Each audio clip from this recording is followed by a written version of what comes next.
Hey, what's going on, everybody? Welcome into the latest team preview. This time I am doing the Los Angeles Chargers to wrap up these 3 videos I decided to get out and pump out for you guys today so I can get to covering all 32 teams by the midpoint of the month. That is definitely my goal. I hope to reach there. We'll definitely have to see as I try to balance the time between creating content and my real life. So let's just go ahead and get into that. To today's video. If this is your first video, kind of give you a rundown what you can expect.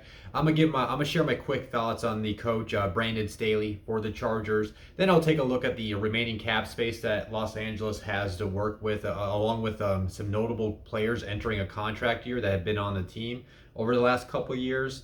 And then I will look at the offense. I will look at the defense. I also look at the team as a whole. And then as I'm kind of going over this, I give it a fantasy football perspective as far as players I'm trying to target, players I'm trying to avoid, and my feelings towards that. So yeah, let's just go ahead and get into these. Obviously, this is team number 13 I've done. So if you've been along for the ride, you kind of already know what to expect in these videos. But you never know who's decided to check out my channel for the first time. So I kind of want to give that. I always like to give that breakdown here at the beginning. Let's go ahead and get into it. Brandon Staley is the new head coach for the Los Angeles Chargers. I don't know much about him. I know I've heard him speak on a couple podcasts before. I do kind of like how he presents himself. I know he was the linebackers coach for the Bears, and he went with Vic Fangio over to the Denver Broncos, and then after being a linebacker coach, he ended up being the defensive coordinator for one season last year at the Los Angeles Rams. Rams had I think they had the top in terms of like numbers and stats. They had the best defense last year. He's got a unique style of his scheme where he has the star position, which he put Jalen Ramsey in, which allowed him to have one of the better years of Jalen Ramsey's career there in Los Angeles. So he's a very smart guy, and obviously you don't have a fast of a rise as he did if you're not knowledgeable and if you're not smashing these interviews that like he has been doing. I mean, he was playing or he was head coach at like a D3 school, I believe, before he ended up moving up for that linebacker position with the Chicago Bears, where he got his start. So I think he's got a good head on his shoulders, and this is going to be a pretty interesting case study, I believe, because most of the time, as we've seen in recent hires over the past few years, is you're looking most of the time the guys seeing that type of rise, they have an offensive mind. And this is a guy that has a defensive mind. Obviously, the league is getting more pass heavy. The league is getting more, highly easy. I guess I don't know. I'm probably saying that wrong, but more easier for the offense to put up points. So I do believe that eventually you're going to see a turnaround where NFL owners actually, maybe they want a guy with a defensive mind that can at least slow down these offenses, and maybe Brandon Staley is that dude. And only time will tell. Will be interesting to see how his first year goes. Now, taking a look as far as remaining cap space, the Chargers actually have the 7th most remaining cap space right now. They're sitting at $17.3 million. That's per over the cap as of today. And as far as like players that are entering a contract year, I mean, there might be a couple on here they may want to consider using some of that money to start doing their contract extensions on. Possibly Mike Williams. I mean, they did spend the number 7 overall pick, if I remember that right, in the first round about 4 or 5 years ago. They have a highly invested draft capital in him. Obviously his biggest problem is he has dealt with injuries over the year, but anytime he's on the field, he's effective because of his ability to win 50-50 balls. He can stretch out the field with his. He's not like a burner, but he can get down the field and make big chunk plays for Justin Herbert. And I think him and Keaton Allen are they're polar opposites of receivers, and I think they fit together so well. And I think as long as Mike would put together a good, fully healthy season, I don't understand why they would not want to keep him around. They do have a number of young guys behind him, but I think Mike's, he's got the talent to be a number 1 wide receiver in an offense. So I could see them maybe trying to work out something with Mike before this season gets going. Uchenna Nwosu is a possible name. I wouldn't be surprised, but he's kind of, I think he was banged up a little bit last year, if I remember right. And then, with Melvin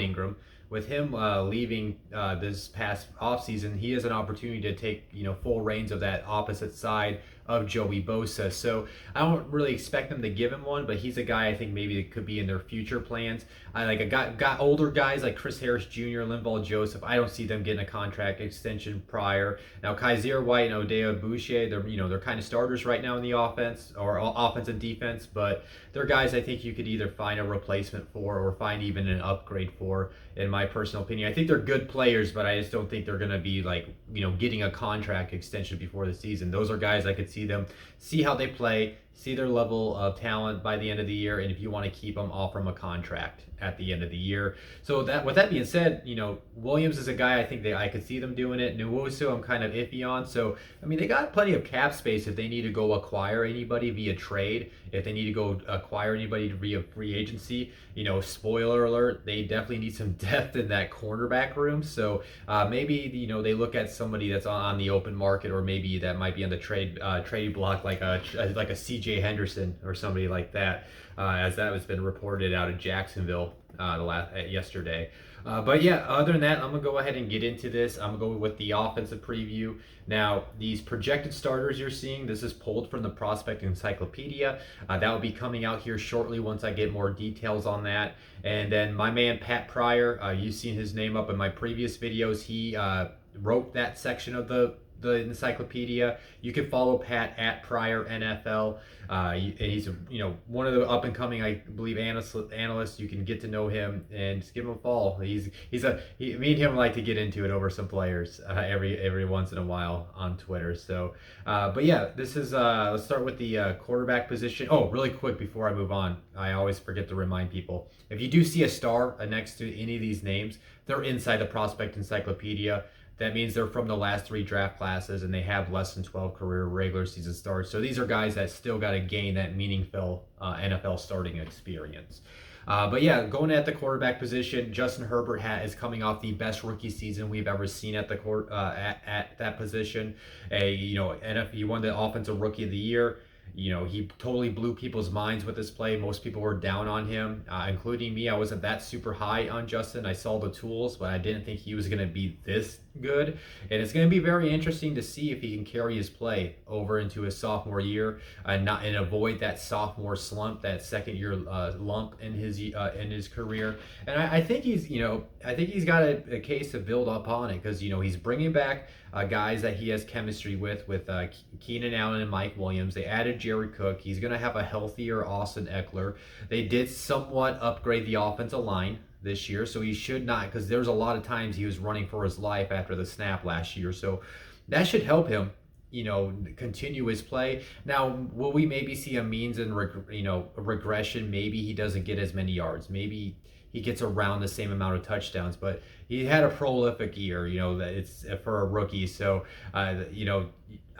I wouldn't be disappointed if it's just basically the same Justin Herbert. But I kind of see, I want to see what he can get better at. And here's the one thing everybody knows with these videos, I present these stats that I pulled this summer as far as stats from 2018. Now, obviously, Justin has only played one of the last 3 seasons, but even though he's only played one of the last 3 seasons, he still popped up on a couple stats. Like, here we go. In terms of passing yards per game, he has the 3rd most at 289.1. So it's going to be interesting to see if he can keep up that average of almost 300 yards passing a game. I think he definitely can, especially because this seems like it's going to be more of a pass-happy offense. And then in terms of fantasy, he's got the 3rd most fantasy football points per game at 22.1. So turning on that aspect, Justin is definitely a guy I can get behind drafting. Obviously, you got that fear that he's not going to repeat his success. Maybe there's a lot of tape on him, and the defensive coordinators will understand how to defend him. But even that, with that being said, the kid's got a cannon of an arm. He's got, like I just mentioned, he's got plenty of weapons to spread the ball to, and I don't think this is an offense where they're gonna line up and hand to Austin Eckler 25 times a game. I think Austin Eckler is worthy of a lot of touches, but not your standard, let's line up, I formation or, single back, and you're just handing it off to him all game long. So I think Justin's is a quality quarterback where if you end up selecting him, I think he's a plug-and-play guy. That's what he was last year. I know I ended up adding him off of waivers at some point last year, and I plugged him and I played him, and I didn't think twice about it. So I think he's going to do that again. He's definitely going to have a high floor. He's got the rushing ability, and I definitely expect a strong second season out of Justin Herbert. Now, moving on to the running back position, obviously you got Austin Eckler. His year was hampered by that injury that he started off with, and then he worked his way back. You got to respect that, and then you just want to see a fully healthy season out of Austin. He's one of those running backs where I like a Joshua Kelly. I was a fan of him coming in. Justin Jackson is a solid back. But to me, I mean, Austin Eckler's talented enough where he could dominate the touches out of the backfield. He's got the receiving ability to be a little PPR machine out of the backfield. To me, he's an RB2 entering the year, and then if he on any given week on any given good matchup, he can give you RB1 numbers. To me, he's just a very solid running back. And then if anything were to happen to him again, it'll be just interesting to see. Like, they did kind of lean on Justin Jackson at some times. And then I like Joshua Kelly. I think he showed some promise at the beginning of the year. He kind of hit that rookie wall and never really could take advantage of being a lead back in the role. He ended up working in more of a rotation with guys like Boulagas last year. But I think if he shows some further development and gets a little bit more burst, he should be able to maybe work even to more snaps this year, and maybe even be a 1-2 punch with Eckler by the end of the season. But I don't have much high expectations for any of those guys to cut into Eckler's touches. So Eckler in that backfield is the guy to own in fantasy, and the other guys are just like, hey, if something happens to him, maybe it's Jackson, maybe it's Kelly. There is no clear handcuff to me in this backfield as of right now. And now moving on to the wide receiver group, I already talked up Mike Williams. I think, and here's one little stat on Mike Williams too. I didn't mention though, is since 2018, to qualify for this stat, you have to have at least 12 career regular season starts. I try to cut out the guys that maybe only get like a handful of snaps a game, and of course their yards per reception is high because that's their role in the offense. But Mike Williams, since 2018, he's got the sixth most yards per reception at 17.2. So he creates chunk plays anytime he gets the ball in his hand. So at any given week, like I said, he can give you a wide receiver 1 number. He's more of a wide receiver 3 to me, that has that upside to be a wide receiver 2 steadily. I think he's going to have his down weeks, and then he can give you wide receiver 1s here and there. Now, Keaton Allen, he's the guy to own in this room. I think Justin Herbert had targeted him a crazy amount. I want to say there was one game last year where Herbert targeted Keaton Allen like almost 20 times. That's just ridiculous. And Keaton Allen is one of the best route runners, if not the best route runner in the NFL. And I don't expect that to stop. Now, here's some stats on him. Since 2018, Keaton Allen actually has the 4th most receptions, the 8th most receiving yards, and he's tied for the 8th most receiving touchdowns. Now, of course, those are among only wide receivers at the position in fantasy, and I mean in terms of production. And I don't see that stopping. Keaton Allen is just, who's going to stop the guy outside of some really good cornerbacks in this league? He's a wide receiver 1 in fantasy football to me, because I think he's going to see the amount of targets that you want out of the wide receivers on your roster, and I'm not going to hesitate to pick him if I like him more than any of the wide receivers on the board when it comes draft time. So I expect Keaton Allen and Mike Williams to have a great year. I think if Mike can just stay healthy and get a consistent target load, this is another group, I think, a tandem of wide receivers that we could be talking about one of the better ones in the NFL.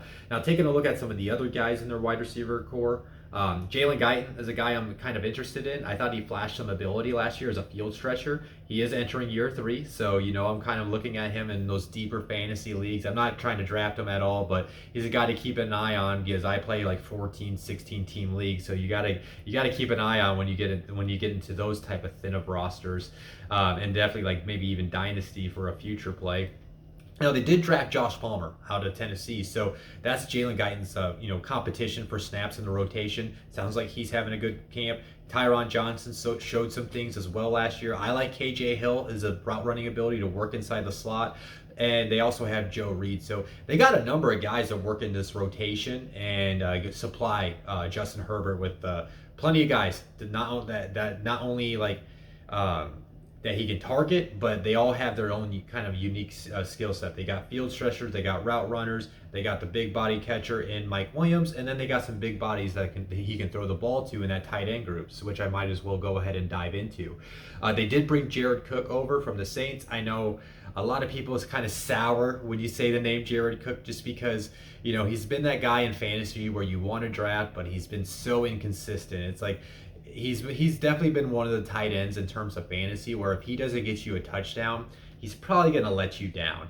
And I'm trying not to talk myself into him, but I do think he is in a good situation where he could possibly provide some value as a fantasy tight end. I mean, outside of Mike Williams and Keaton Allen, I mean, like I said, there's some guys I like in the wide receiver core, but there's an open competition to be third in targets in this passing attack. And Jared Cook might be that guy. And he's got some interesting stats, to say the least, to back him up as maybe a fantasy relevant wide receiver. Since 2018, these are among tight ends only. He's got the second most receiving touchdowns. He's got the third most yards per reception. He's tied for the fourth most receiving yards. He's got the sixth most receiving yards per game. He's in terms of fantasy, he's got the sixth most fantasy football points per game, and he's got the eighth most receptions. So in that's 6 different categories among tight ends, he's qualifying in the top 10. I know, trust me, I know. You're like, Cody, are you really telling me to draft Jared Cook? I'm telling you, you might want to consider it. He's a guy I'm not actively trying to draft, but say like you miss out on the elite tight ends and you're at the back end, and if there's no like tight ends with high upside that are going around that range, maybe you try to roll the dice safe, start with Jared Cook at the beginning of the year while you maybe try to find somebody with a higher upside than him, because I understand his inconsistency. I know it's like he's in year 10 or something like that. Like, why am I selling on him again? I can't help it. I like his situation, guys, but he does have Donald Parham Jr. backing him up. I like his potential as a tight end, so do keep an eye on him and see if he develops a role within this offense. But it does seem like Jared Cook's going to be the lead dog in the tight end room. And then overall, before I do the overall, their offensive line, like they did draft for Sean Slater, who I think is pro ready to come in and supply blocking the line side for Justin Herbert. They brought in Corey Linsley from the Packers, so obviously you just got to see him stay healthy. Brian Boulagas is still a solid tight end. Again, his concern is health. Oday Abouzie, as I mentioned, he's a solid guy. And Matt Fieler, okay. So, I mean, this is a group where it could be solid if all of them stay healthy, but if they start getting ticky-tack injuries here and there, guys start missing out a lineup, that's when this whole thing can fall apart in front of Justin.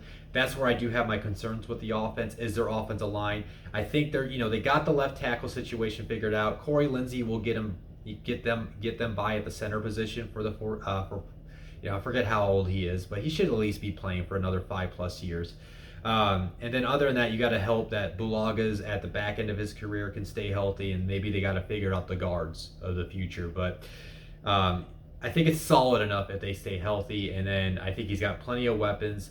And if Justin Herbert doesn't have any type of a slump in his year 2, I think this is an offense that can be very exciting to watch. It can win them in shootout type of games, and it definitely has the potential to be a top 10 offense in the NFL. Now I'm gonna go ahead and keep it moving to their defense, and again, these are projected starters from my man Pat Pryor. You can follow him at Pryor NFL on Twitter. Now, starting with the Chargers defensive line, that's where I am very interested in, because I think it's one of the better ones as far as terms of starting ones in the NFL, as long as all these guys can stay on the field. Let's start with Joey Bosa. I think the world of Joey Bosa is one of the top, 5 to 10. He's the top 5 edge rusher in the NFL. Since here's some stats on Joey. Since 2018, he's actually one of the 7 players that have a season of 67 plus tackles, 13 plus tackles for a loss, 16 plus quarterback hits, and 9 plus sacks. On top of that, since 2018, he's got the 4th most tackles for a loss and the 6th most quarterback hits. And I think if he can put together a very strong season, I could see him winning the Defensive Player of the Year honors this year. He's about as perfect as an edge rusher as you can ask for between terms of strength, between terms of burst and technique. He just gets the job done, and I think he can be that guy that can get an All-Pro season, lead this defense, and help them close out drives in crunch time, and eventually potentially earn Defensive Player of the Year honors at the end of the year. And then you look at the other part of their defense. They got Linval Joseph, who's an older veteran that takes up space in the middle of the defense. Jerry Tillery continues to grow in his development of it as a player. He's good against the run, and he's effective as a pass rusher. And then Uchenna Nwosu I keep on talking about, he's kind of taken those steps over his career to be that effective kind of linebacker hybrid. He can drop back in coverage, but he's very effective as a pass rusher. Especially, he's good enough to be something that's opposite of Joey and be very effective with his play. So as long as all four of those guys don't have to miss time, I like what they got up there. Now, if they have to start working in the rotation, there's some pieces there like Kyler Fackrell that can come off the edge. Christian Covington and Justin Jones got some playing time working in the rotation last year, so it's not terrible behind them if those guys were to have to miss any time. And then you want to take a look at their linebacker group. They got Kaiser White, who I mentioned earlier, and they got the rookie Kenneth Murray, who was, I think, if I remember right, my second linebacker in that class, and then Drew Tranquil, who will be returning this year, who suffered that unfortunate injury before the season started last year. I think that's a very it's got the potentials of being a solid linebacker corps. You're kind of definitely betting on Kenneth Murray taking the next step in year two. You're definitely betting on Drew Tranquil having a fully healthy season, and Kaiser White just doing his job. Other than that, it lacks experience behind them.